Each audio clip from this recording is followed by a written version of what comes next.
What's up, everybody? This is your girl Ericka, Classic Climb Blog. Gonna be absent some this week, but I just want to throw this video in here real quick. The biggest wealth transfer in American history is happening right now, and a lot of people are misinformed.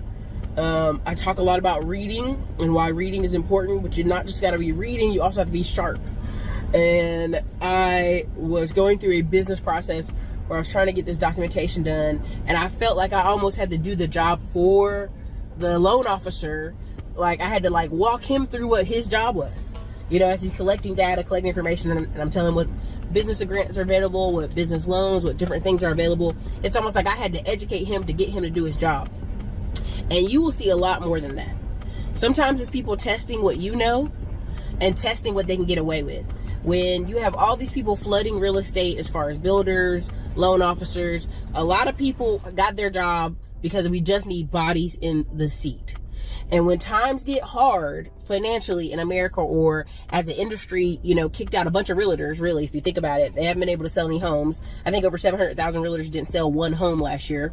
As we have these people kind of phase out, people that are left, mortgage processors, mortgage lenders, some of them may be friends and family of the big dog in the company, and they're on the team, but they may not know what they're doing. And so if you're someone who lives anywhere, Southeast Texas, anywhere, you may have saw I used to post on the community wall a bunch about different cities and states, and I always ask y'all what cities and states y'all in to give y'all forms, books, notifications, things that can help you. First-time home buyers, USDA loans, no money down. You're gonna start seeing a lot of white creators, if you haven't already. One of the famously is the girl in New York with the farm, getting these 5-acre lots and building a house from scratch with no money down, all the money coming out of the USDA, out of the loan construction to permanent. And it's something a lot of people are overlooking because they think USDA home or HUD home, they think in the middle of nowhere, I'm not going out there. When 9 times out of 10, if you really look at the landscape of what's going on right now, as these cities get bigger and bigger and you have suburbs, I'm here in Austin. It used to be, Hutto is the middle of nowhere. Well, now Hutto is really just a suburb of Austin. And if you're willing to get to Hutto, if you hop and skip a street over, you're in a USDA loan territory where you can get 5 to 10 acres of land. And one of the coolest things I've seen a lot of people do is have 1 acre that's like this cool little, either a corn maze, a fruit farm, a pumpkin patch, or whatever in the front. Then they'll have an acre where people can park their cars in the grass. Then they'll have a buffer acre that's like wildflowers, or just some combination of stuff where people won't drive over with their cars. And then they'll have in the back 2 acres of this 5-acre deal their house and their backyard. And so what ends up happening is they've built this beautiful house, and a couple acres away, which people don't think acres are huge, depending on where you're from, because a lot of people live in apartments or live in small houses or neighborhoods where everybody's scrunched in together. A few acres away, where they can walk away from their house, there's a pumpkin patch. Usually a fence separating it a little bit. There's a pumpkin patch, or there's this weekend thing where people come because they want to expose their kids to farms and apple picking and different things like that. As I was in New York with a group of friends, we drove.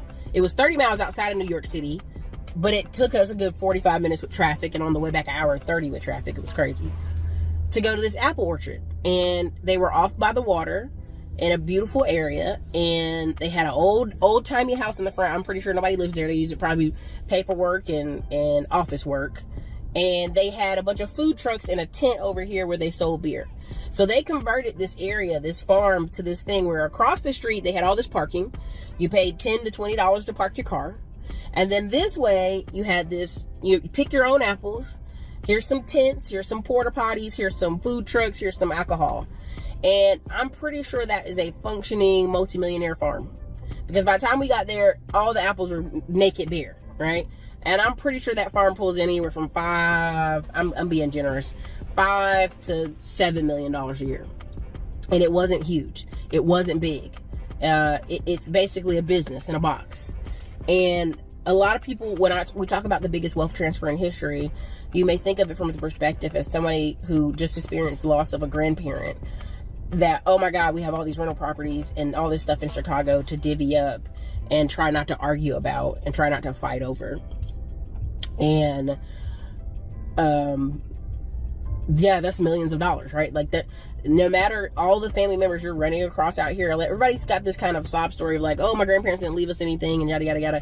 But if you actually start delving into some of these families, I am bumping neck and shoulder with black families and white families who grandparents own multiple houses, who grandparents have a beach house, a boat, a truck, several items scattered all over the place that is divvied up.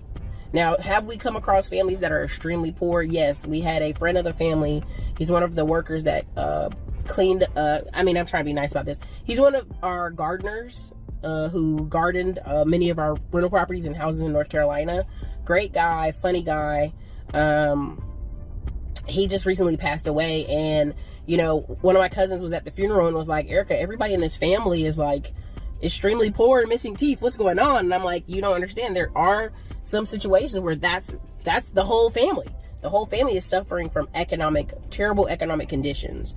And so there is no money, and there really isn't any money to be moved around. But if you pay attention, and I've been dropping a lot of cues, I'm talking more about it in Wealth Wednesday. A lot of these posts will be put up and videos will be put up as I'm away right now, taking care of family business.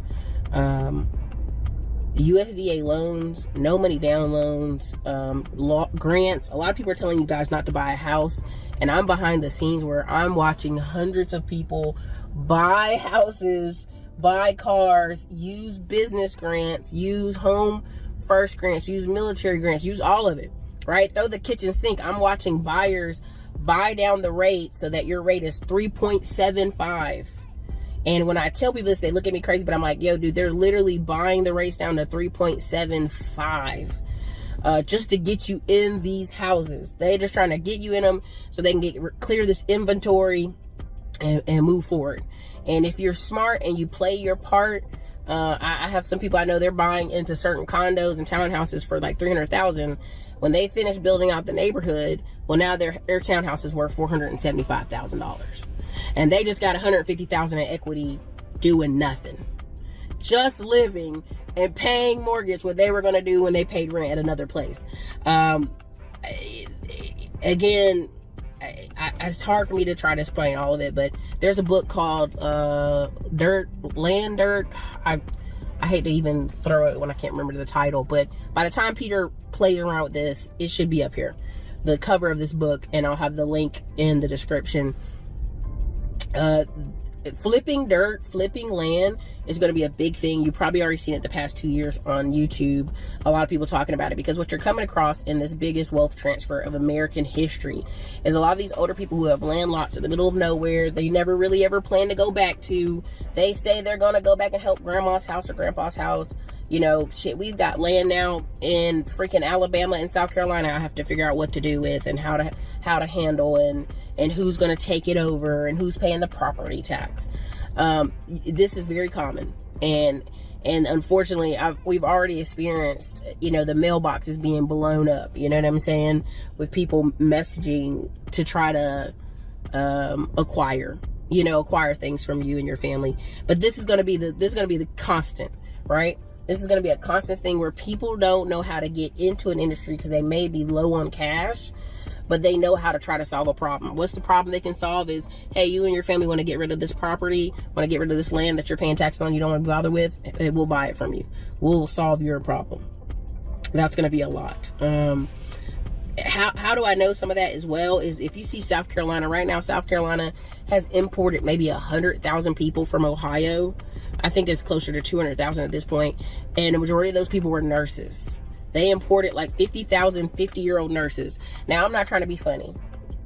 Most nurses you think in your head are maybe in your 20s or 30s, right?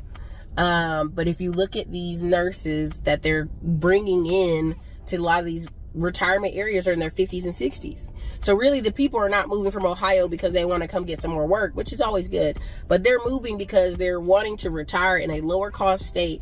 And so you're bringing all these people from Ohio to South Carolina for them to be nurses, right? For you to get income, the economy moving off all this medical staff, but these people are going to retire in 10 to 15 years, if that. So you're putting a temporary band-aid on a problem. What is South Carolina going to have to do? South Carolina is going to have to physically train up at least 100,000 of its residents, its natural born residents, to be nurses, to be home caregivers, to be techs, to be surgical techs, to be emergency, all this stuff, all this healthcare related stuff, because they're having this older population that's retiring and immigrating from other northern states down to South Carolina, and they will not have enough proper care. They just won't. North Carolina, even though it has some of the best schools and colleges all around, it's like number 21st in education. And I always tell people ignore that, because compared to South Carolina, shit, we're like geniuses, okay? And what you're going to see is they're going to have to figure out a way for these people to be productive. What you're going to start seeing is a lot of these old folks' homes are going to have to train people who normally they wouldn't train, put people through school who they normally wouldn't put through school, get a lot of traveling CNAs to help shore up these offices. Now, but if I own a old elderly home, instead of training up, or buying 10 traveling CNAs, our business is gonna offer 10 scholarships to people who are going to school to be CNAs, and offer a work program where they can come work at that old folks home in 6 months, as soon as they retire, as soon as they graduate from school. That's really what it's going to have to be. It's going to have to be starting to being direct money in your pocket opportunities. And that's how it's going to work. And many people aren't ready to hear that, but that's how that's going to have to work, is direct money in your pocket opportunities for you to put income, for you to go to work. And a lot of these companies are going to have to do it. It's not even a want to, it's a have to. They're going to have to offer job placement. That's why you see so many companies, when people do semi-truck trainings and stuff, trucking companies go over to that place. Hey, you guys got new students? We'll take them. Even though they know insurance is going to be high, even though there's going to be issues, there are going to be car accidents, they want to take people who are ready to work. It's cheaper than paying $20,000 for an HB1 visa to bring somebody over, which, trust me, I know that from experience, not because I read it in a book. Me trying to pay to get Haitians and Africans to America to drive trucks, it's not cheap, and you can't hold them hostage. I know everybody's trying to sell you that they're holding these H-1B1 visa people hostage, but trust me, people move through the hoops, and you can get around as much as possible. Another aspect of the biggest wealth transfer is going to be demolition. If you're in construction and demolition, demoing stuff that is old, people don't want it, it's not useful. Cities are going to pay. Detroit for a while just let stuff crumble, right? St. Louis has let stuff crumble. A lot of these places let stuff crumble. But the government has given money, big money, for these people to clean up a lot of these areas. So you're going to see people who own construction and demolition companies make bread, by having somebody on their staff daily going into government contracts trying to figure out how they can get some money. This is going to be a big thing. It's going to be a big thing. I'm not ready to speak on California yet. I see the fires. I know it's potentially happening there. Unfortunately, a lot of people are going to sell because that's the easiest thing to do. It's not spoke about a lot in Hawaii, but a lot of people say, hey, you guys, don't be terrible. Don't try to offer these people money to sell their home. That's horrible. That's already happening. And give them about 2 weeks in California. It's going to be happening there too. I'm not ready to fully speak on it. I'll do a whole separate video on that. But that's going to be a whole cabal, and the amount of lawsuits that's going to go through. Now, I don't think y'all understand enough of LA for me to speak on it like I want to. But here's the thing. LA was the last holdover. When COVID was going on, a lot of owners bankrupt or tried to sell their properties because to get out of it. LA is 85% mom and pop ownership. Arnold Schwarzenegger owns a ton of real estate in LA. A lot of these stars, and this is what's really the unspoken thing, a lot of these movie stars y'all see own multiple properties, multiple rentals, multiple stuff. That's why you saw a couple of the black artists that they were saying, oh, he had 7 properties burned up. Dr. Dre had 15 properties burned up. How do you have 15 properties burned up? Because he had rentals and offices and different things. And so when you hear these artists who on average, movie stars, SAG registered movie stars, on average make $30,000 a year. They're not making good money. And so when you watch stories like documentaries like Arnold Schwarzenegger and many of those people, the thing they tell those people to not get caught up in the acting, you need to own something, or if you own the house and rent out all the rooms, right? And rent out the beach house and rent out all these spots. That's a lot of what's going on in LA, and y'all not ready for that conversation. But there's 85% of their rental property market is mom and pop. Mom and pop qualifies as somebody with under 10 rentals. So when you had all these COVID restrictions in LA going for 2 years, that stuff, people living rent free for 2 years, that stuff was hurting mom and pop owners. I've personally been on the phone with several from the classy climbers, elderly people who are mom and pop owners in LA who own 2 or 3 duplexes, and I've had to walk them through what A, B, and C. Because it's not just about reading comprehension and what the city can give you and grants and all this stuff. You got to be sharp. You got to be pushing. That's why I said when I talked to the loan officer, I'm almost doing his damn job, making sure he's picking up everything that's supposed to be necessary for this paperwork. It's something I've noticed, and I think I brought it up again earlier. But Jerry Jones did a cameo on Lawman, but really he just played himself, whatever, right? And he wanted to work with his kids, be around his kids, take care of his kids. Now, depending on what kind of kids you got, okay, I'm gonna just say that. But what y'all doing is y'all setting these 18-year-olds out here with nothing, just untethered, floating in the air, no opportunities, no direction. And so then you're frustrated when they fall into drugs, fall into partying, fall into gangs. You have not provided any type of structure. And that's because you're not structured. All right. So right now there are projects I'm working on that aren't even for me. They're for my nephew who just recently turned 18. So he has work, he has structure, he has things he can do on top of working for his other grandparents. So when people are like, oh, he's not jumped up in college and did all this, I'm like, the kid makes thousands of dollars a month working for 2 different families. Now all we're doing at this point is structuring him up on investing, putting some money in the stock market. I had to kind of play with him and go, hey, I'm gonna get you the Stockpile app and I'm gonna buy you these, these gift cards are basically fractional shares. And here, you're going to put this on his phone and I'm going to show you how to do this. And you're going to read this and we're going to keep coming on to this conversation every week. Every week when I'm paying you your check, I'm going to keep bringing up, did you buy some Apple stock? I'm going to keep bringing up, did you buy some NVIDIA stock? I'm going to keep telling you why it's important. I'm going to keep giving you guidance. Even if you don't hear all of it, I'm going to keep giving you guidance. Why? Because I've had other family members who are older than this child come back and ask me and say, Ericka, remember that thing you told me to do 2 years ago? Can you explain it again? I'm ready to do it now. So I know it's not falling on deaf ears. I just know I have to be consistent. And one of the biggest things I kept telling y'all, one of the biggest licks out here was if you were a content creator from 2020 to 2022 and you bought a house because money was flowing and you're in that house, you're Gucci. 9 times out of 10, you're sitting on 100,000 to 200,000 in equity. They keep putting reports out on this stuff, you guys. I'm here in Texas, and these motherfuckers is balling, okay? Now, what does the equity do for them? It helps them be able to apply for loans, business loans, credit cards. Look at all this equity I have. My asset versus liabilities chart is better. Now, what if you say, Ericka, I'm not able to tap into getting a home right now, or I don't want a home? I'm going to ask you, what type of ownership do you want to do?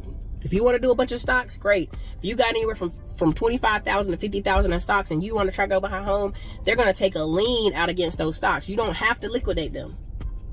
But nobody told you that, right? That's why you have to be able to be reading and be sharp.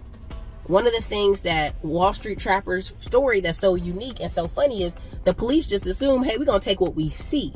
The police saw cash, money, things on the table, trucks, cars, etc. They never even thought this Negro will have a stock account.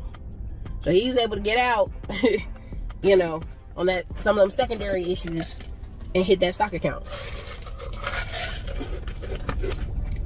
Why is that important? Because even your average police detective doesn't think you're smart enough to know what stocks are.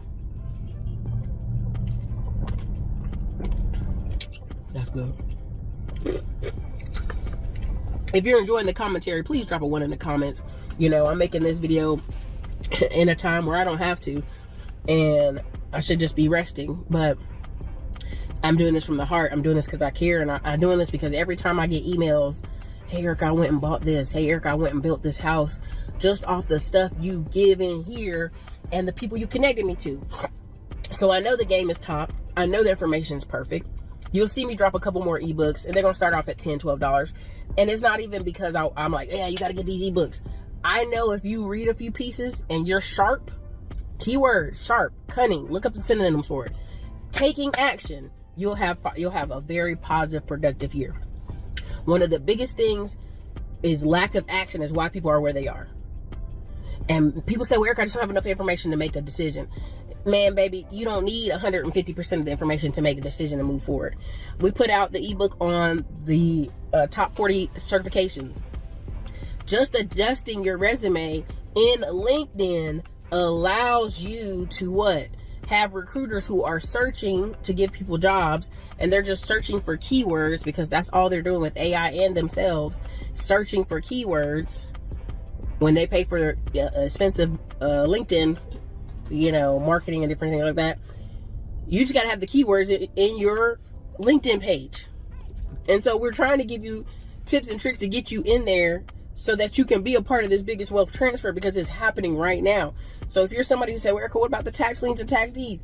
If you want to keep working the job you work, and that's fine, and you want to keep picking up properties, one of the issues I just ran across is I was being outbid in another city on the system during the auction by somebody who, when I went back to read, and again, it was like 62 pages, but I didn't read all that. I went searching for their name, researching their name. This person bought 7 properties, and they're a 50-some-year-old man who works at where? The construction, what do you call that tire place up there? Whatever that car dealership is up in Detroit. So it doesn't take you being a multi-millionaire. You got to make all this money. If you got a couple $1,000s and you can hop in the auction, you can pick up a couple properties. I'm not ready for that conversation. Because what's happening here is they're going to play your laziness against you. They're going to play the fact that you won't read against you. They're going to play the fact that you don't have confidence against you. When I was able to hop on the phone and tell that loan officer, 1, 2, 3, 4, 5, this is the grants available to this person. This is the loans available to this person. This person has this type of history. You can't just throw the application away because one thing, it doesn't click.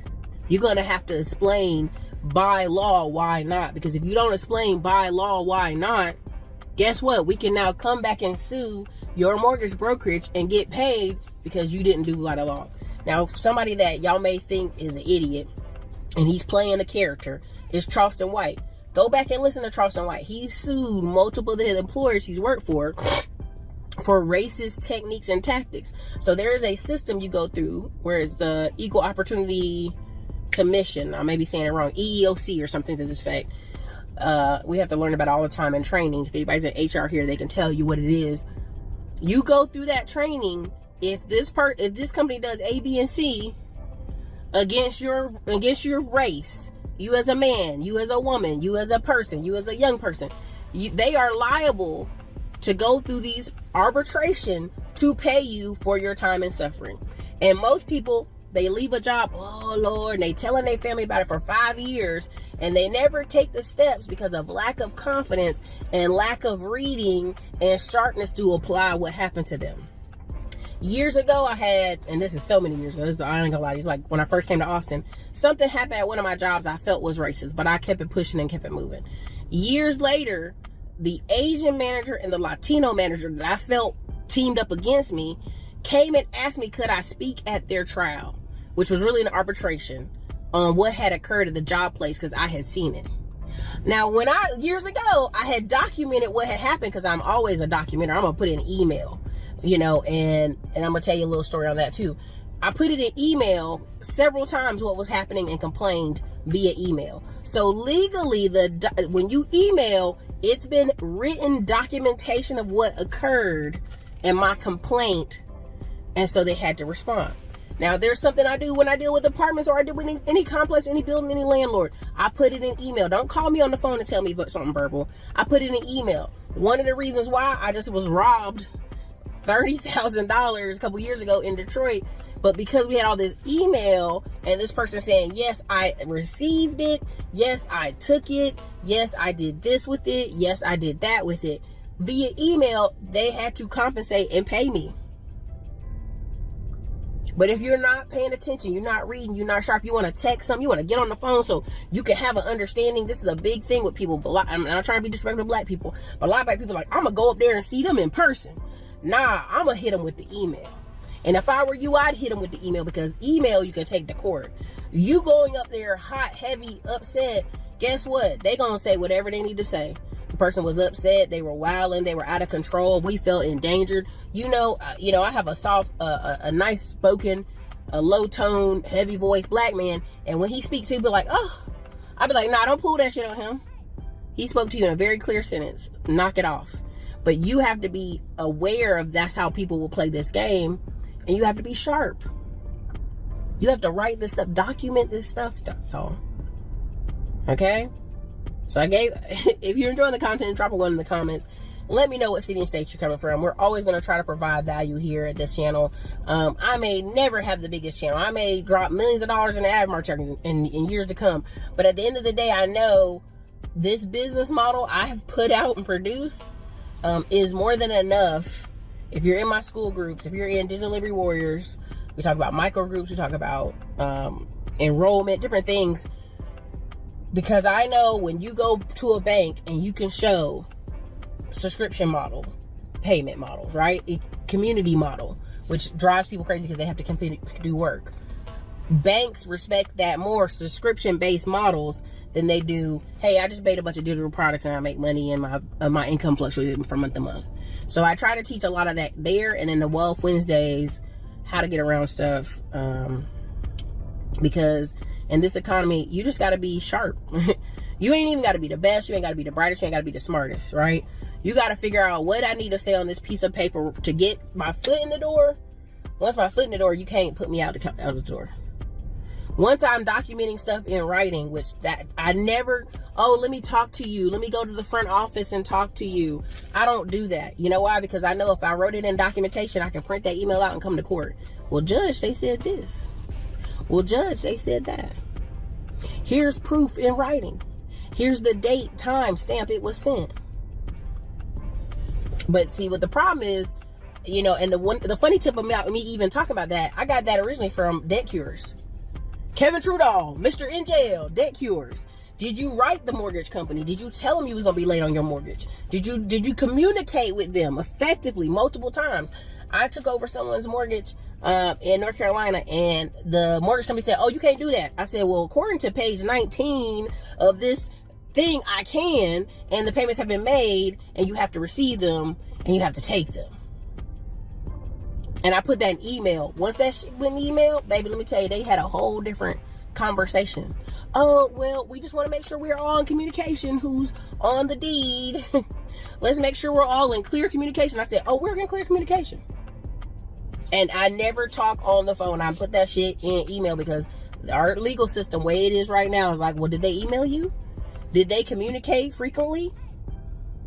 One of the banks, Capital One, is real notorious for this.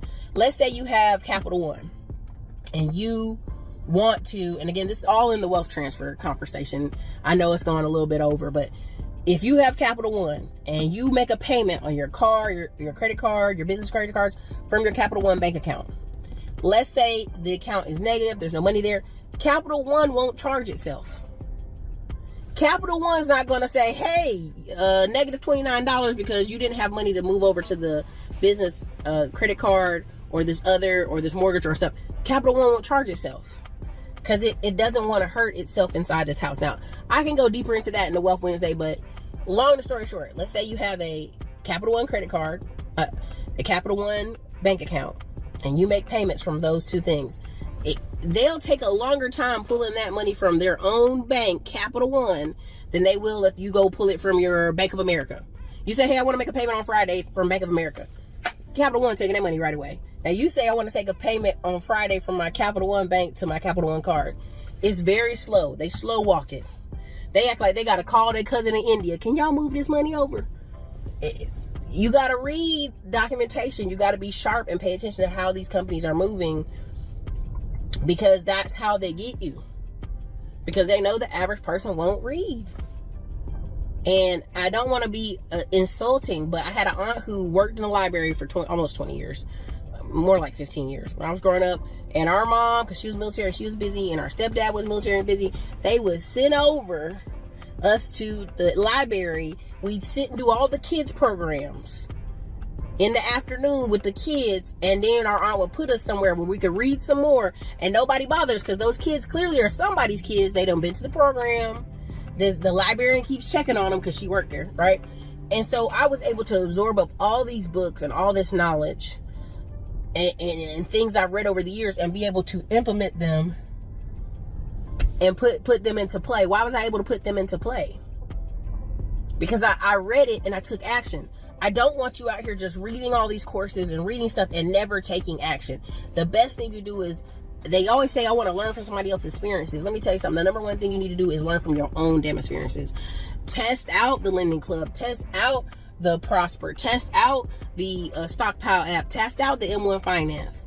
Test out what I'm saying. Have $3,000 over there and see if they don't let you do loans against it.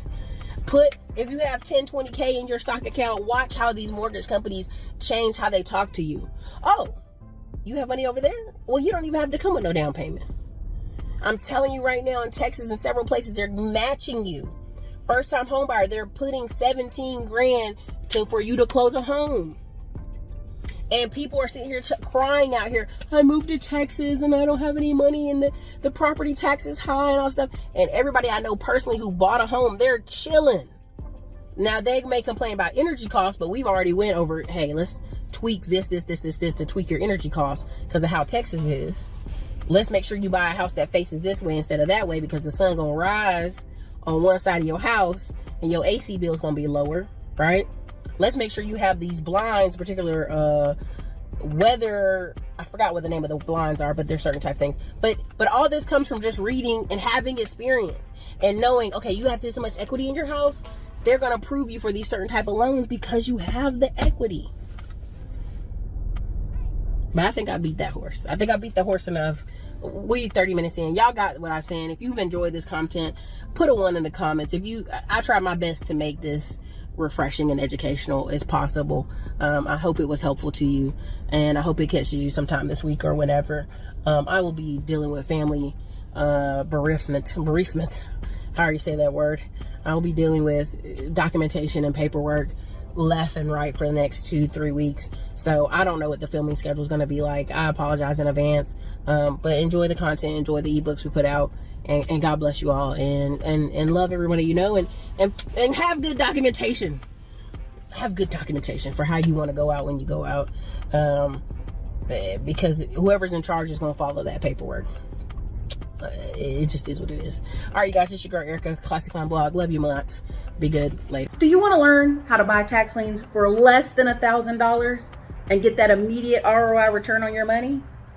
Come on over. Hop into the free training. Listen, my name is Ericka Williams, author of the Classic Climb Blog. I'm a 6-figure YouTuber. Got $2 million in portfolio that I manage. But listen, I'm going to show you how you can get in to tax liens, sometimes for $400, $500, $1,000.